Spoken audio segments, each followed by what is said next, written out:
আপনারা আমাদেরকে সহযোগিতা করতে রাজি আছেন ইনশাআল্লাহ।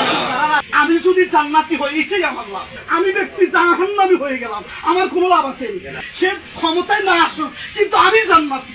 ধরেন আওয়ামী লীগ ক্ষমতা আসলো, বিএনপির ক্ষমতা আসলো, আমি ব্যক্তি জাহান্নামী হয়ে গেলাম, আমার কোনো লাভ আছে? আর বিএনপিও ক্ষমতা আসলো না, আমিও ক্ষমতা আসলাম না, কিন্তু আমি আল্লাহর পক্ষে, কোরআনের পক্ষে থাকার কারণে আমি যাকে ভোট দিছি সে ক্ষমতায় না আসুক, কিন্তু আমি জান্নাতি। তাহলে লাভ কোনটা? আমারটা। তাহলে সরকার ক্ষমতা আসুক বা না আসুক, আমি যদি জান্নাতি হই এটাই আমার লাভ।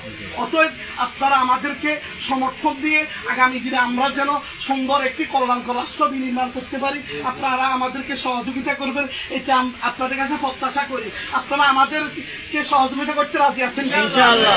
যারা রাজি আছেন আমাদের সহযোগী ফরম আমরা পূরণ করতেছি, একটু পূরণ করে